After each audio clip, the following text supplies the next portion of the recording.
Ano ang talagang halaga ng isang pisong barya sa bulsa mo ngayon? Kung titingnan natin sa kasalukuyang ekonomiya, marami ang magsasabing wala. Sa presyo ng mga bilihin, ang pisong barya ay parang nawala na ng saysay. Marami ang mawawalan ng pag-asa kapag nakita nilang iyan na lang ang natitira sa kanilang bulsa. Pero gusto kong itanim sa isip ninyo ngayon, mga kaipon tips, na ang bawat malaking imperyo, ang bawat bilyonaryong nakikita natin sa listahan ng Forbes at ang bawat matagumpay na negosyante ay hindi po nagsimula sa milyon.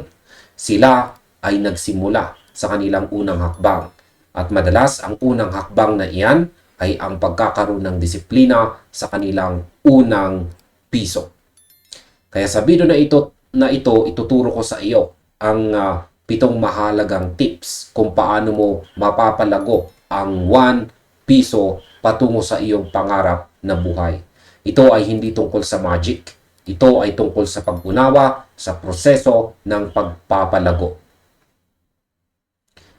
At ayan mga kaipon tips, ang pagyaman ay hindi lamang nakadepende sa kung gaano kalaki ang iyong kinikita, kundi kung paano mo pinamamahalaan ang bawat sintimo na dumadaan sa iyong mga kamay.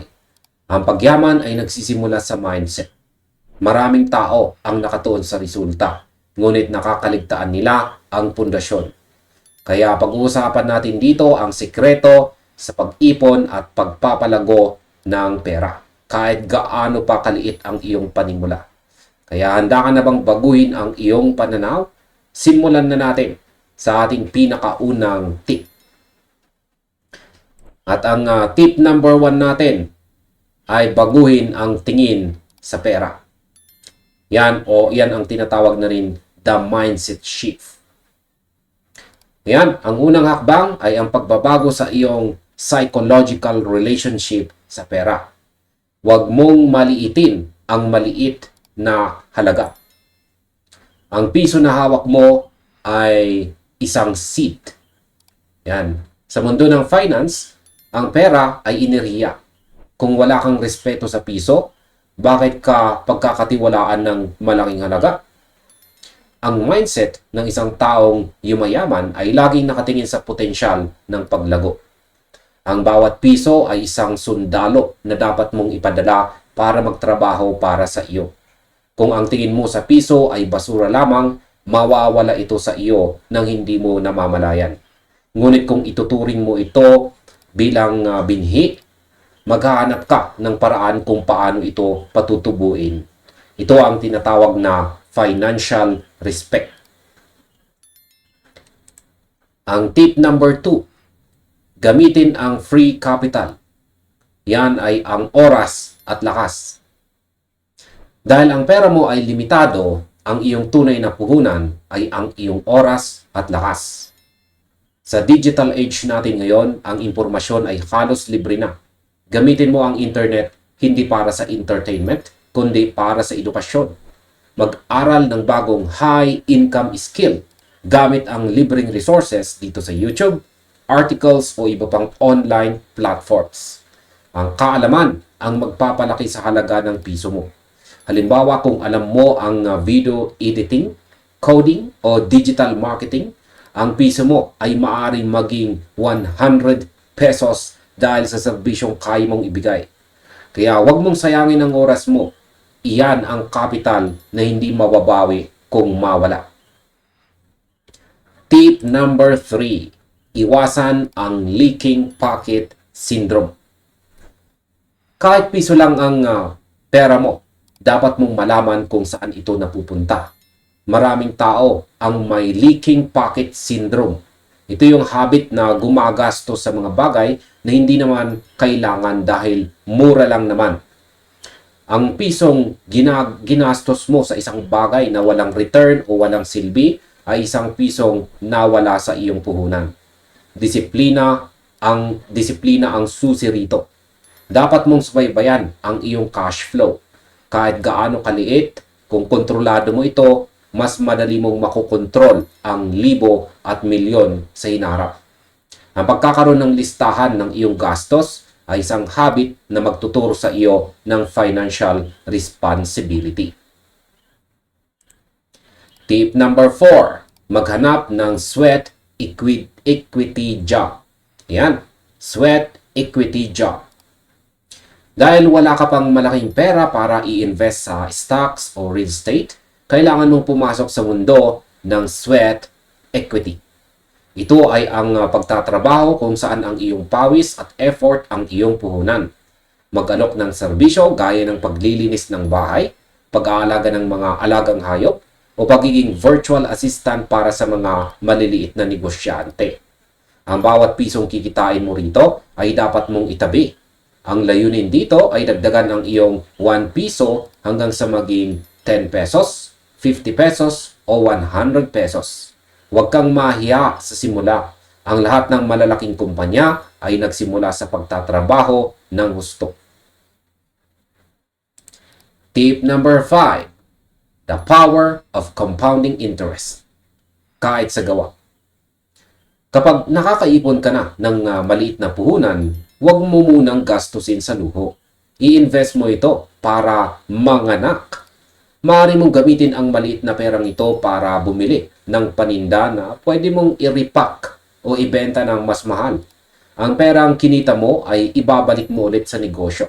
Ito ang tinatawag na reinvestment. Hayaan mong umikot ang pera. Sa bawat ikot, dapat ay may dagdag na maliit na tubo.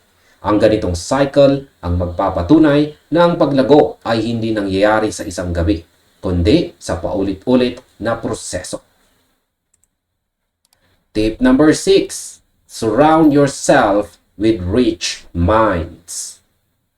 Ang environment mo ang humuhubog sa iyong future. Lumapit ka sa mga taong marunong humawak ng pera. Kung ang mga kasama mo ay puro gastos ang iniisip, mahahawa ka. Maghanap ka ng mga mentor online, makinig sa mga financial podcast, at magbasa ng mga libro tungkol sa tagumpay. Ang mindset ay nakakahawa. Kapag napapalibutan ka ng mga taong may growth mindset, natural na gagaya ka rin sa kanilang mga habits. Huwag mong piliting maging cool sa harap ng ibang tao. Pilitin mong maging smart sa harap ng iyong mga goal. Tip number 7. Magkaroon ng ipon goal. Ang pag-iipon ay mas madali kung ituturing mo itong laro. Gawin mong challenge ang iyong sarili. Mula 1 piso, itakda mo maging 10 piso sa loob ng isang linggo. Pagkatapos, 100, 500 at hanggang maging 1,000. Kapag may malinaw kang target, mas magiging determinado kang magtrabaho at magtipid. Isulat mo ang iyong goal at ilagay ito sa lugar kung saan lagi mong makikita.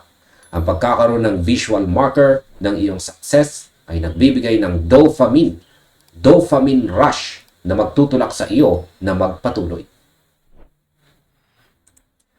At eto na tayo sa ating action plan o challenge. Kaya ito ang aking hamon sa iyo, Kaipunti. Simula ngayon, huwag mong maliitin ang bawat pisong barya na mahahawakan mo. Itabi mo ang mga ito sa isang transparent na lalagyan. Gawin mo itong seed fund mo. Habang napupuno ang lalagyan na iyan, mapapansin mo na unti-unti ay nagbabago rin ang iyong pananaw sa halaga ng pera. Kung gusto kong i-comment mo sa ibaba ang mga katagang magsisimula ako sa 1 piso. Dahil ang pag-commit sa harap ng marami ay unang hakbang patungo sa paninindigan. Ang barya ay hindi basura. Ang barya ay ang simula ng iyong kinabukasan. At ayan, tandaan na ang pagyaman ay hindi nakadepende sa kung ano ang hawak mo ngayon, kundi sa kung ano ang gagawin mo sa maliit na bagay na hawak mo. Marami ang naghahanap ng shortcut, pero ang totoo, ang tagumpay ay matatagpuan sa disiplina ng maliliit na hakbang. Kaya huwag mong madaliin ang proseso, basta siguraduhin mong hindi ka tumitigil sa pag-unlad. Kung nakatulong sa iyo ang video na ito, huwag kalimutang i-like, mag-subscribe at i-share ito sa mga taong kailangan din ng inspirasyon. Ang iyong desisyon ngayon ang magtatakda kung nasaan ka sa susunod na 5 taon. Ang pagyaman ay isang choice at sana piliin mo ang tamang landas. Magkita-kita tayo sa susunod na video.